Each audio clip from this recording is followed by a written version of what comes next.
You're listening to The Hoop Journey, a podcast that looks to share the stories of basketball players from all journeys and walks of life. My name is Lucas Battisti, and I'm sitting down with other hoopers to talk about lessons they learned, their journeys, and how their experiences on the hardwood taught them bigger life lessons off the court. Please sit down and relax as we talk hoops and more.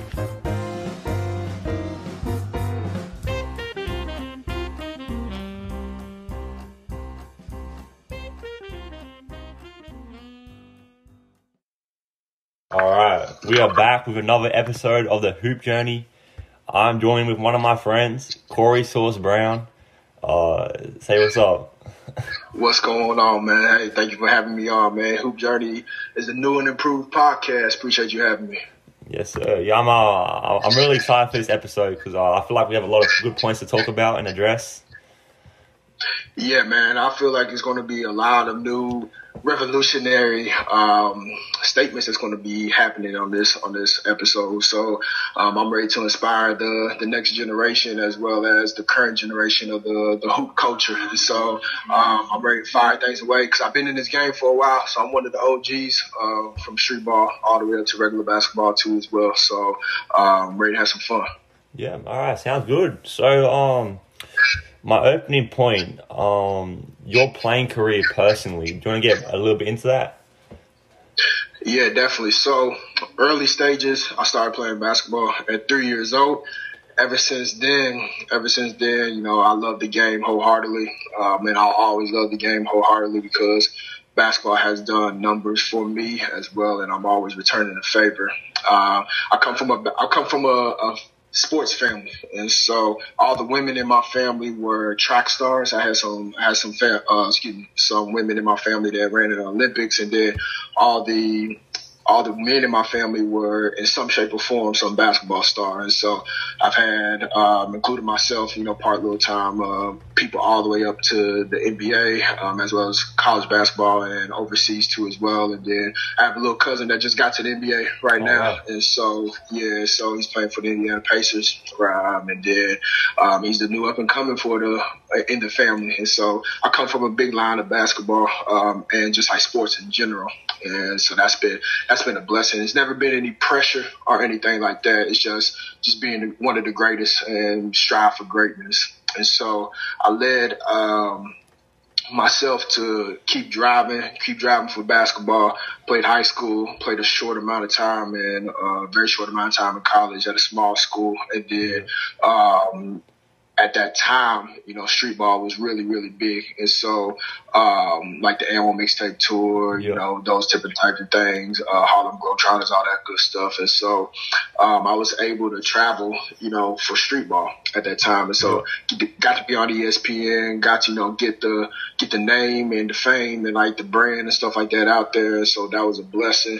And then got to play with like the Globetrotters type stuff too as well. Got to see different places around the world through Streetball because I lived with that basketball in my hand. Man, I lived with the basketball in my hand. That's why, you know, my go-to stuff is handles. So I love breaking people's ankles. I love crossing people up, scoring.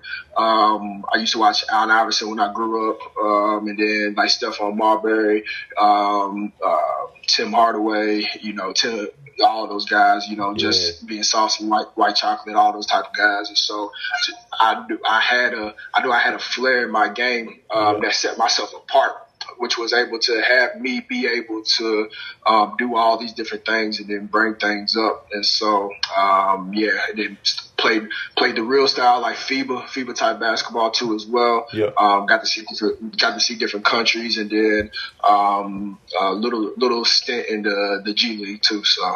Oh wow. Yeah. How do you kind of find your way into playing Streetball? Like, how'd that come about? Can you repeat that one more time? Yeah, so like you said, you came from street basketball, like the M1 mixtape, that kind of era. How did you find your way into that? Man, it was very, very popular. So I remember watching Skip to Malou. And then Skip to Malou was doing things that, just making people, embarrassing people. And so I knew that I wanted to do, like, show my flair, show, like, the different type of creativity, because I used to just go in the backyard and dribble for hours and hours and hours. Like, I remember one time I went to my local YMCA. I dribbled all the way up there in miles. It was 5 miles. So I walked 5 miles to get to the YMCA because I knew my mom was at work. And if I wanted to go hoop, I had to do it myself. So I walked. During this time, the world was a lot safer. So you could go, you could go out, do your thing by yourself. And right, and then from there, man, I stayed the night. I laid the mat out. And then, like, the janitor never saw me, bro. And the next morning I was in the gym again. I got some food, and then I was in the gym again. And so that love for the game helped me to revolutionize who I was and start having an amazing dribble. And so going back to your question with the and one was popular. And one was just about, the flair, the finesse, the crazy handles, the high flying dunks, the embarrassing people. And I knew I wanted to get myself out there, and they were on ESPN. And so in order to do that, I had to go try out, and then I met one of the OGs. He's passed away now. His nickname Escalade. People would know him. So Escalade. Yeah. Escalade was like my mentor, and he was like giving me the ins and outs of things to do, as well as like other players too as well. And so I had to grow because I had to learn my way, because there's more to just thinking that you can go up and cross somebody else. It's an art to it, because you have to have the certain angles to do a move, and then you have to also read the defender, because if you don't read them correctly, then it's going to get stolen or your move is going to get messed up. So it was a process. And so after and one died out and had new ownership and all that stuff too as well, a new company, same players, and just under a different name called Ball Up Streetball, where I had like a bigger impact on that one because it came on Fox Sports Network. And then boom, it was just like more revolutionary. And so that was a blessing because the game and like Streetball was staying alive for a little while until after 3 seasons, Ball Up got canceled. And then ever since then, no more Streetball. And so we knew we had to do something different so it'll be able to keep our name, our fame, and our game alive. And so we all went our separate ways, but we all created a wave. And so, like, I know some of my old colleagues, I still speak to some of them till this day. And so some of them are huge social media influencers, and some other people does some stuff for the NBA. With myself, I do stuff for the NBA. I do stuff for kids. I do I act. I'm an actor too as well. Big businessman, right? Myself too as well. And so you had to find something. Unfortunately, some of the other guys didn't find their way, so they're working like a regular 9 to 5 just to take care of their family, and I respect that wholeheartedly. But we knew that we created a culture, which was great. Yeah, that sounds good. So it sounds like you kind of like you use basketball as a pathway, somewhat like use the game to transform your life to other career aspirations. Do you agree with that? Yeah, I agree with that big time, because I knew Streetball wasn't everything. Because once that died down, I knew that I could play the real style ball too. And so that's where I took everything that I knew of basketball and took it to different countries, in Europe and in Asia, and then some places in Latin America that I've been to as well. Yeah. So I knew that I could hoop for real and get buckets. And then I always had that NBA dream, like every kid did. Yeah. So I've had different tryouts. I've had a lot of great opportunities too as well. And then I feel like me personally to this day, I should be on an NBA roster. That's just me personally. when you get into a lot of the nitty gritty, of course you can say the politics, you can say the different types of things too as well. It's just that, I think one downfall at the time is that I didn't have an agent. I just had a manager. And so with that being said, I didn't have anybody that could talk for me behind the scenes. And so so it's tough because I got burned. I got burned one time in the past by one of my agents, and so I have an undergrad in marketing. I have a master's degree in sports management, and so everything that an agent can do, I can do myself because I have that knowledge. But that agent has a credibility more than a player does that can help you push to get a contract. You know what I'm saying? Yeah. So I think that was one of my downfalls because I killed in all my tryouts. I gave it my all. I left everything on the floor, blood, sweat, and tears. Gave 150%. Trained accordingly. Everything was flawless, and so I think that I don't have any regrets because basketball still to this day, praise God for this, still gives me the opportunities that I drive for. Yeah, well, that sounds good. Has kind of your negative experiences somewhat affected your love for the game? Yeah, here and there sometimes, man. I would say it wouldn't affect it as in I love I wouldn't say it affect the love too hardcore because I'll always love this game until, I'm dead in the ground. Yeah, for sure. But I feel like a couple things that happen as in my injuries that I had definitely had me a little setback, dang, should I keep playing or this, that, and the third. The no's that I was getting from, these coaches and GMs and stuff like that too as well. It didn't, I would say, have me lose the love, but I would say just it built more frustration because I knew I gave it all. And then I knew I killed, and I knew I had proof to, and testimonials from other people to say that, dang, you should have got it over me, type things. And so, I never lost the love. I was just saying I've been frustrated a lot, and I'm working on a little project right now that shows the frustration that I went through, but the success after it. Because once one door closes, another one opens. Like the old saying goes. And so I just kept going. I've always had that determination, motivation, and drive to never give up. You know what I'm saying? I'm at the age that I'm still going strong, and I can do it on and off the court. Yep. Well, that's important. You mentioned that you were able to travel the world because of the game. How did you end up in Australia?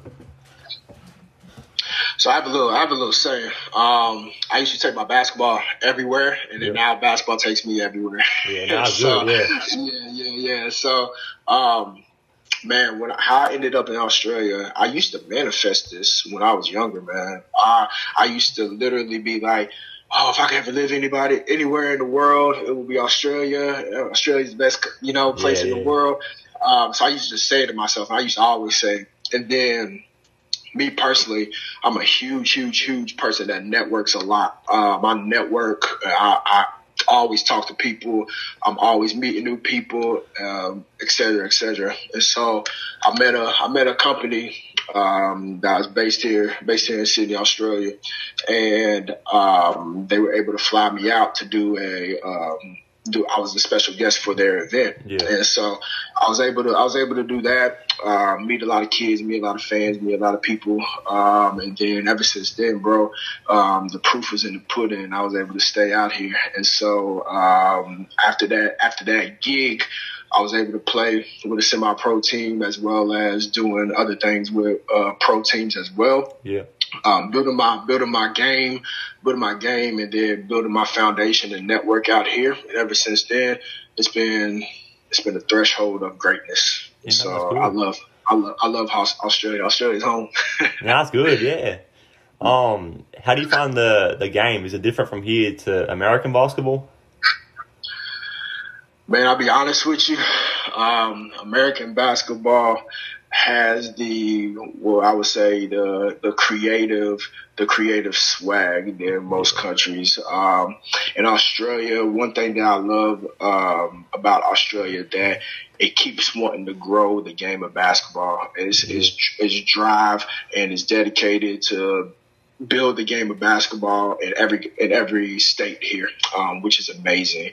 One thing that I want to see Australia build is from the ground roots, which is the kids, is that teach them to be creative, teach them to not be like I wouldn't say robots, but like have them be outside the box. And so it's one thing to think outside the box, but it's another thing to live outside the box. And so teaching these kids and teaching these players how to, be more shifty or like, saying, be extraordinary instead of just,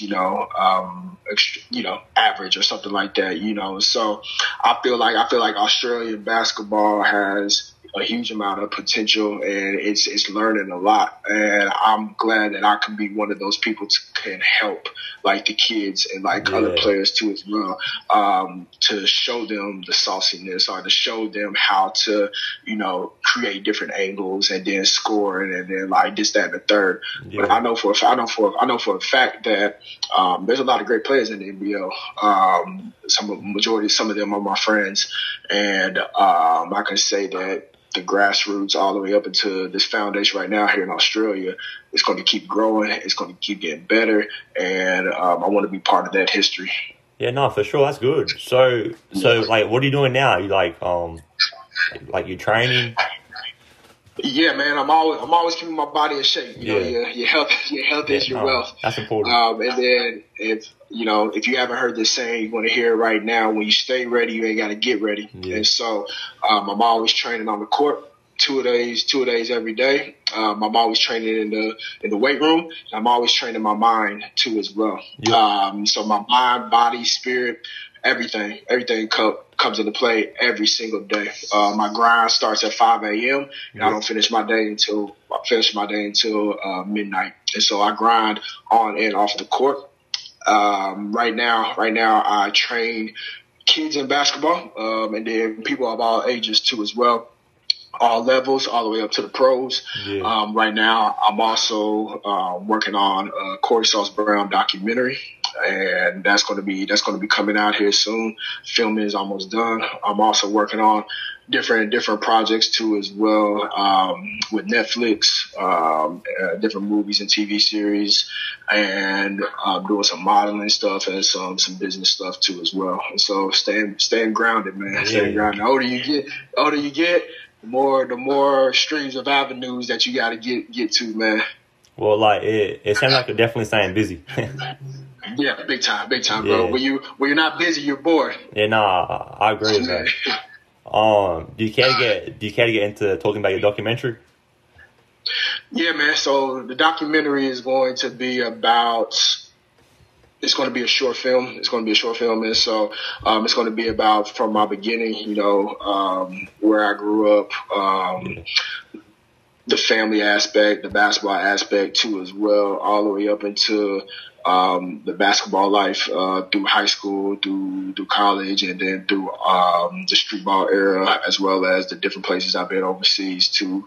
It's going to be great. It's going to be dope because it's going to show the emotional side of it, of what I had to deal with, and a lot of my colleagues had to deal with the same thing too as well. So after like watching theirs, like a couple of them has a documentary, a couple of them is working on theirs too as well.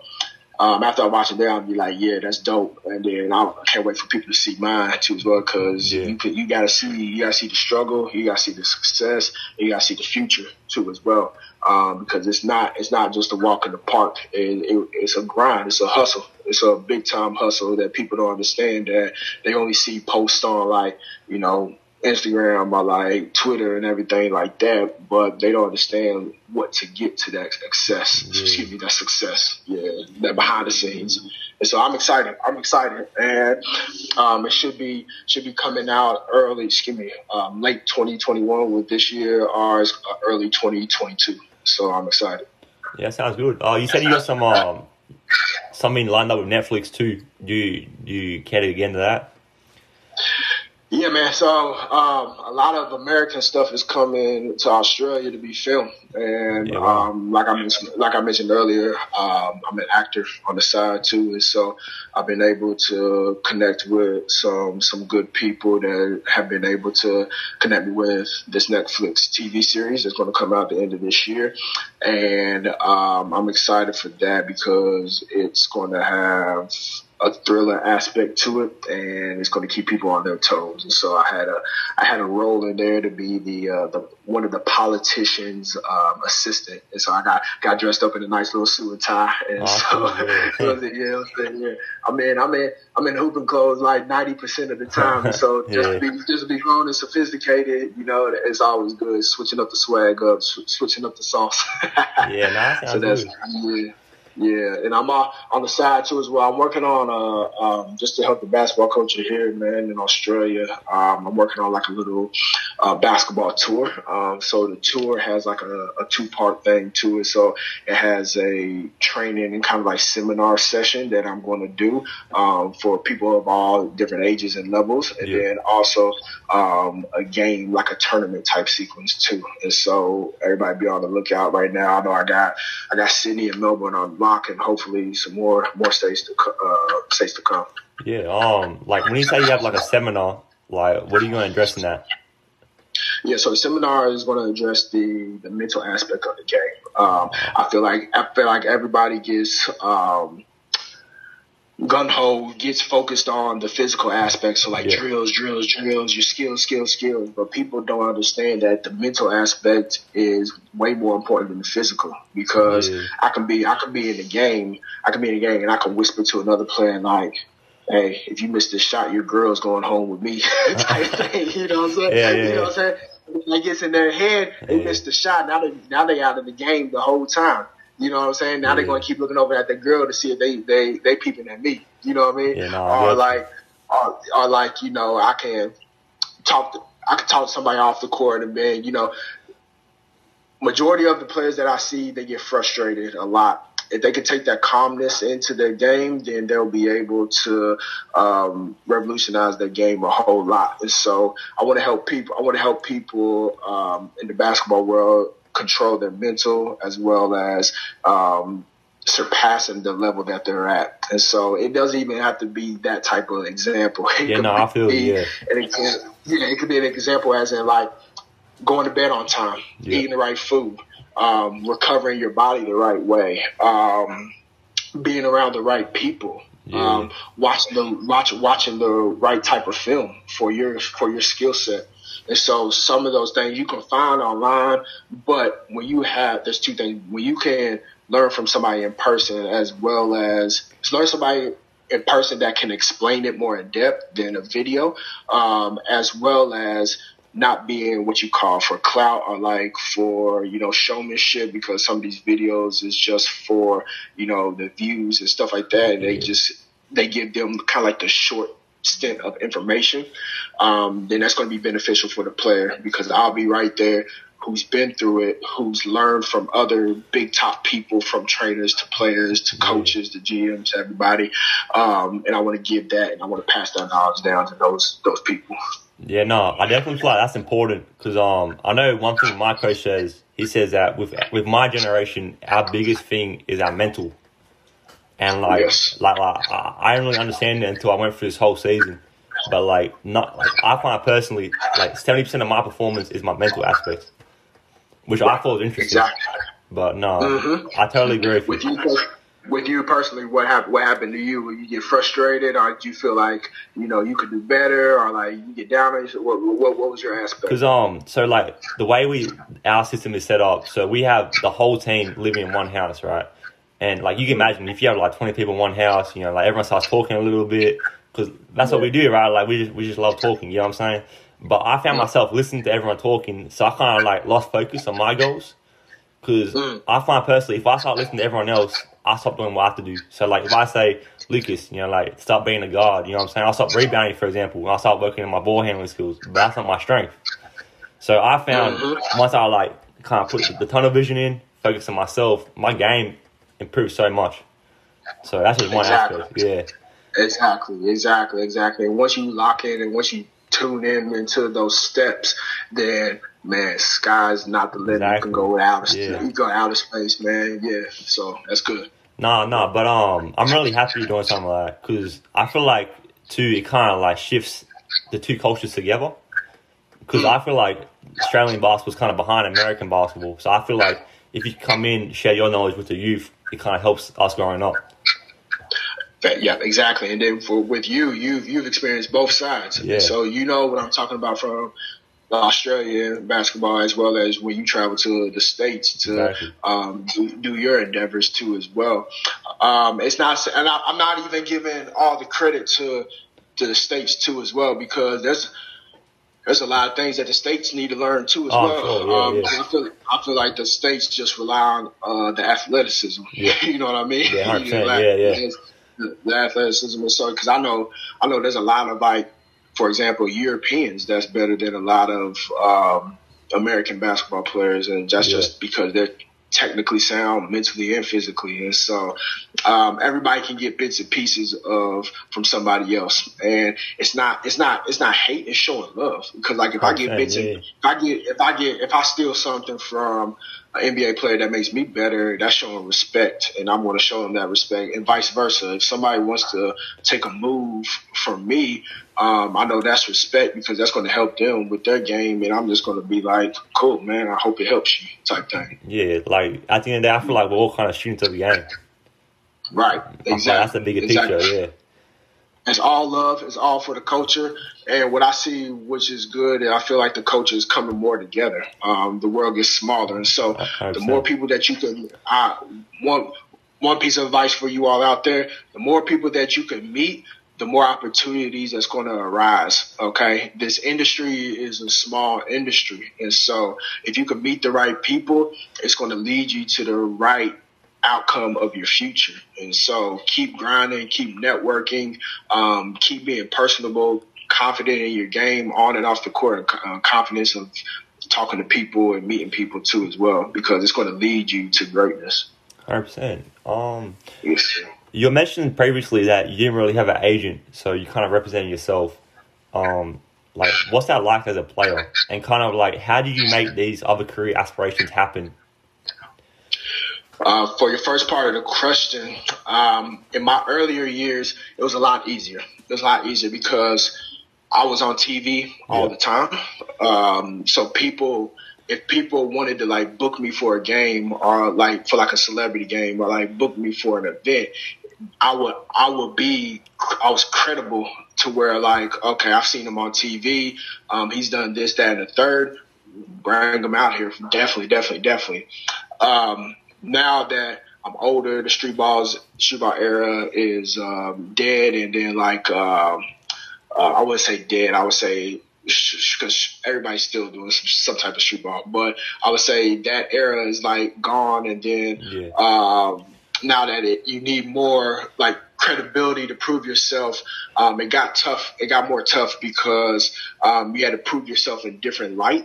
Okay, if that makes sense. And so in a different light, basically is like you need to have like maybe an article written about you saying how great you are, or you have some testimonials, see how great you are, or it's like some videos that's going to prove that you're going to destroy the next person, you know. And so it got a little bit tougher without an agent, as well as whenever you're trying to reach out to people, you can still be credible, but still less credible because you're reaching out by yourself. Yeah, I understand. And you're not an agency or an agent. And so it got a little tough, but then I just kept the drive going, and I just made sure that everything that I would do, I know that I will be able to prosper, because if I got one event, I would make sure that I got a heap amount of content. Okay. Yeah. And so people out there, it's all about the content. Okay. So if you don't have content, then did it really happen? Ain't that what the kids say? Yeah, I understand. I get you. So every event, like if I'm in a game or like if I'm in the season, stuff like that too as well, I make sure that I get a video edited. I make sure I get tons of pictures. I make sure that I get enough content to be able to market myself. So if somebody wants to give me an opportunity, they can find the most recent thing that I did. And so to answer your question, it got harder, but then it didn't get so hard to where it wasn't possible. Yeah, I understand. Yeah. Yeah. Yep. So, like, did that kind of, like, self-hustle in a way help you with your other career aspirations? Because I'm sure, like, it didn't just come to you. I'm sure you have to, like, you know, like, work hard for it. You know what I'm saying? Yeah, it did. And so, like, with the other aspirations, I think it tied in together because that hustle with basketball, it led me to do things in acting. It led me to do things in modeling. It led me to do things in motivational speaking because people saw me do my thing in basketball, and then I was what you call the trickster, and so I got to do tricks with the basketball, and with the acting. People will call me for opportunities because I knew that I can spin the ball on my finger, or I can do like an arm roll into like some type of like foot trick type thing. And so if a commercial or like a TV show was looking for something like that, there's not a lot of people like me that can do that. And so that's how I broke into the acting thing, and I was just like, man, acting is really cool. Like I want to work some more with this. And so I started to do my research, did my research, found the right tools, found the right people, built those contacts whenever I did those opportunities, got their numbers, got their emails, and they started giving me advice. And then bada boom, bada bing, next thing you know, I'm doing a show with Kevin Hart. Next thing you know, I'm doing a show with some other big name American stars too as well that maybe some people in Australia might not know. But it's led me to be, with these other heavy hitters, and I'm just like, bet, cool. I've done this. Now I can use that to market for my next one, and then market for the next one. I get you. Yeah. Exactly. And so, but it all tied back into basketball, which led me to do these other avenues. Just want to let you all know, if you all want to be a millionaire, multi-millionaire, you have to have multiple streams of income. And so if you're not making multi-million dollars in the NBA or anything like that, you have to be great in other areas too as well. And so I have a stream coming in from basketball. I have a stream coming in from acting. I have a stream coming in from business aspects. I have a stream coming in from training, like skills training. It's just like it's different areas to where that you have to keep going and use all your gifts.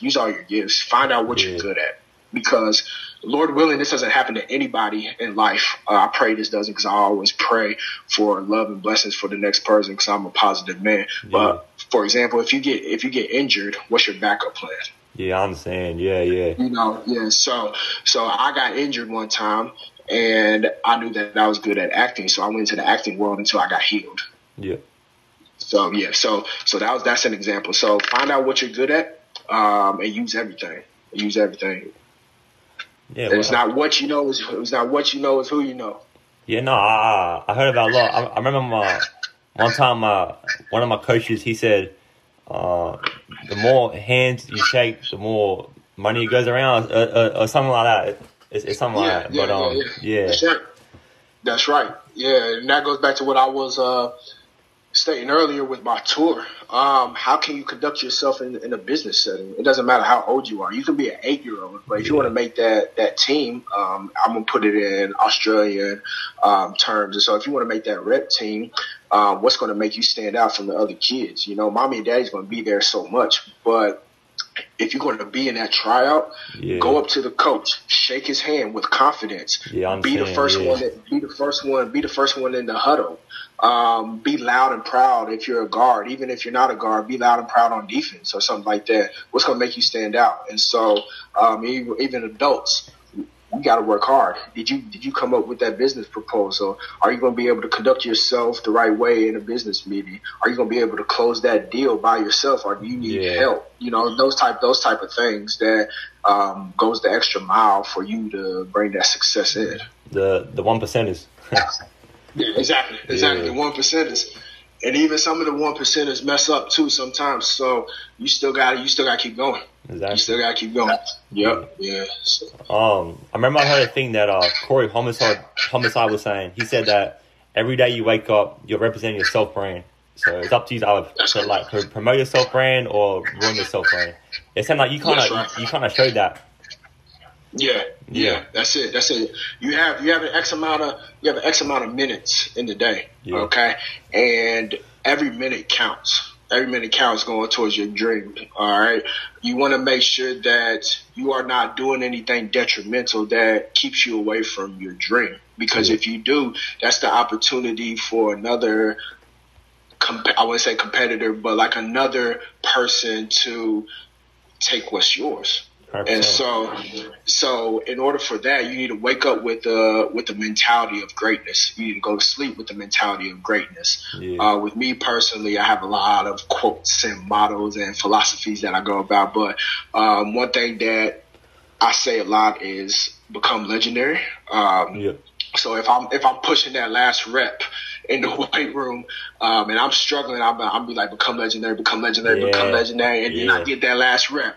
If I'm preparing myself for a Zoom business call, I take a deep breath and I'm like, become legendary, and then I know that I can go into that meeting with a confidence. And so if I'm on the basketball court training and I feel like that I'm getting tired, or if I keep missing shots, I just take a deep breath and then boom, I'll be like, become legendary. It's fine. Keep it moving. And so one thing people and athletes need to do is have one of those, what you call like self-motivators.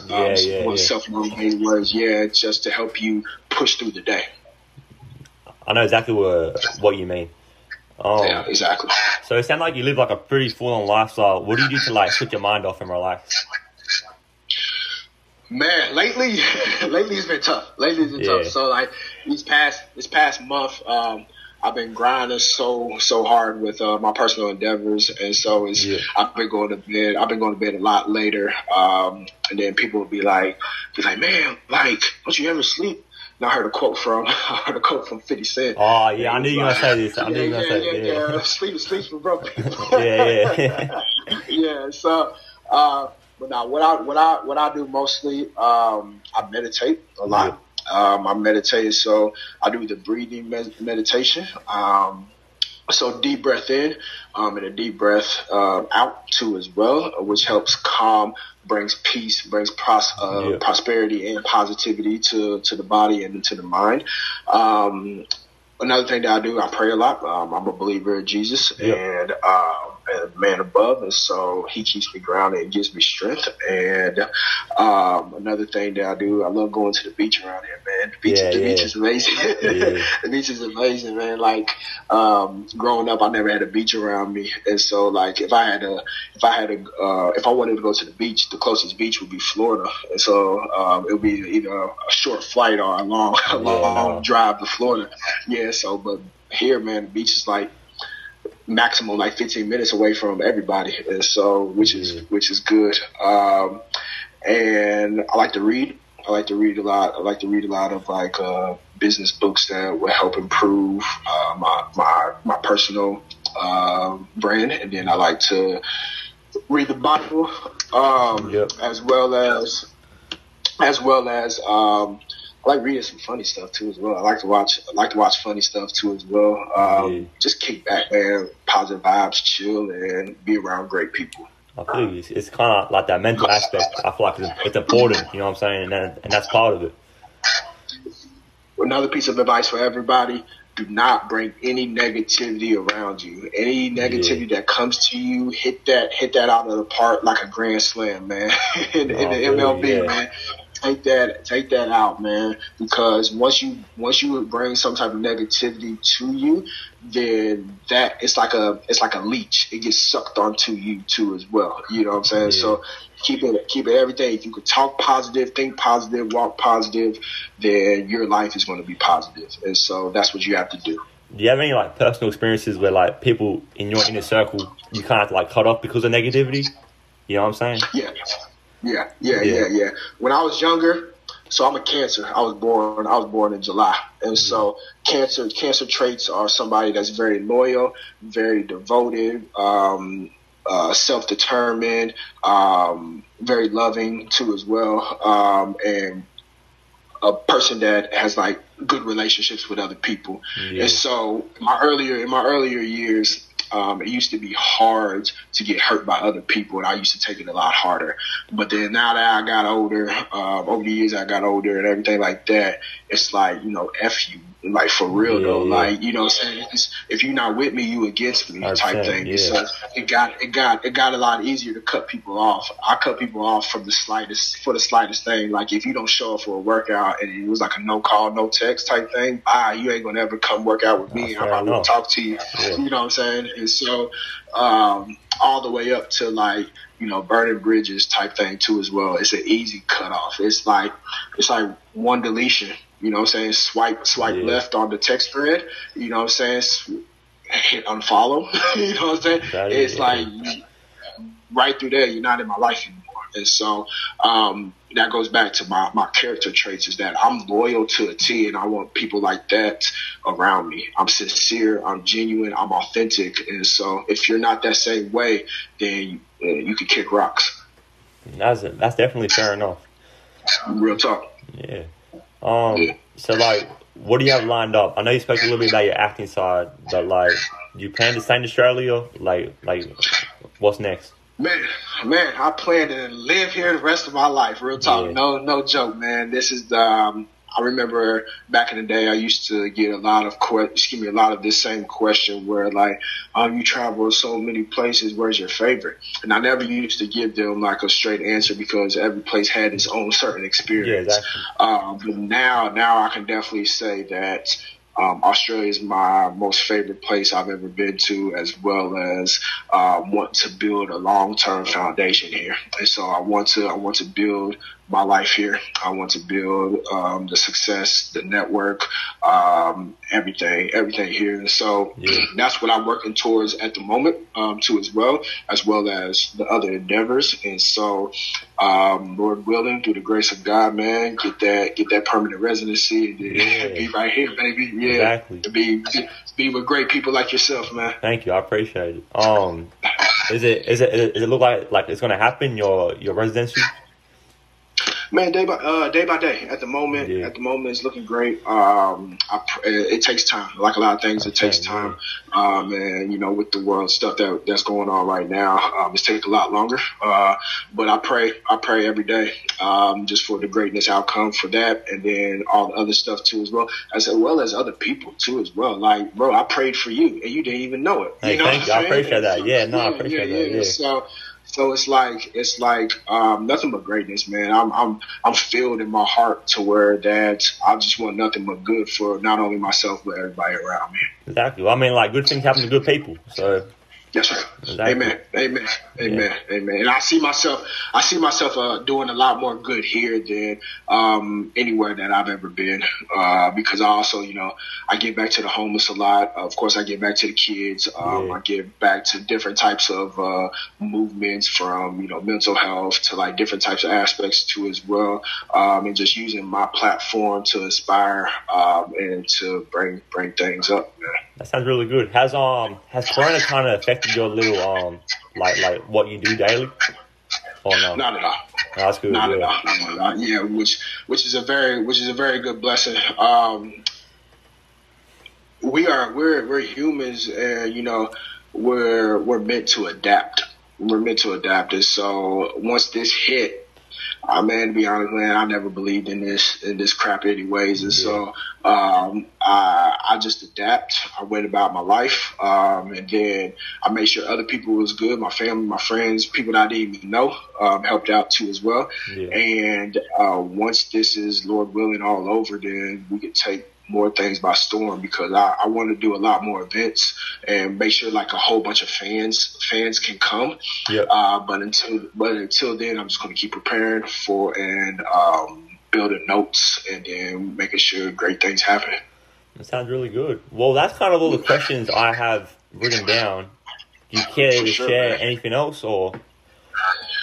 Yeah. Yeah, I want to be able to share a little bit more advice to people out there. Yeah. I know that people are going to go through up and downs. I want to make sure that people know that there's people out there for them, okay, and people out there that's against them. If you're focused on your personal endeavors, then you're going to thrive. Okay. Yeah. Don't let any type of like social media, don't let any type of external factor come into play that's going to either bring you down or bring you out of your focus. If you need help with anything, man, contact me. I'm one message away. I'm one post away that you can look, because I'm only posting positive stuff, and I only talk about positive stuff. So if you need that motivation, definitely holler at me. And so you can find me on my socials that I'm big on. So Instagram's under Cory Sauce Brown, and then my YouTube is under Baby Sauce TV. And so either one of those, reach out to me. I got you all, because I'm sending nothing but love, respect, and it's all for the culture. Man, I love that. I love that positivity. Yeah. I feel like we need more of that in the world. Definitely. Because I was talking to somebody earlier today, and he's the same mind as me, and then you can feel what you call. It's a saying called a breath of fresh air. So you can feel that breath of fresh air of like just happiness and just peace. You know, you got to be at peace within yourself to have a stress-free lifestyle. And if you can do that and spread that, the world is going to be a lot better place. Of course, there's always going to be some type of greedy and selfish and egotistic type person, but in some shape or form, if the good outweighs the bad, then it's going to be contagious, and then that good is going to start spreading. 100%, yeah. Yeah, exactly. Yeah. So, but hey, man, follow me on my socials. I'm here for you all. Got a lot of new great content. So if you want to see that new stuff, I don't care if it's anywhere from me breaking somebody's ankles, all the way up to seeing what production, some entertainment production that I'm doing. Or I might be with your favorite celebrity. You never know. So be sure to follow me, Instagram and YouTube, and we'll make things happen. Sounds good. Well, I really appreciate you coming onto the show, sharing some wisdom, sharing your story. Yes, sir. I feel like this will help a lot of people and just give knowledge to everyone. Thank you, man. Hey, great podcast. Everybody keep following this podcast. It's up and coming. It's going to be one of the greatest out here. I know my man's busy, but he's going to be able to shed a lot more light from other people too as well. And I'm excited to have this one out and see who else you have on too. And so much love and blessings, bro. Yes, sir. Well, anyway, thank you. Take care. Like I said, man, I have a lot of love for you, so I appreciate you coming out and doing this. No doubt. Thanks, Lucas. Appreciate you, man. All right. Have a good one. Stay safe. You too. All right. Bye-bye.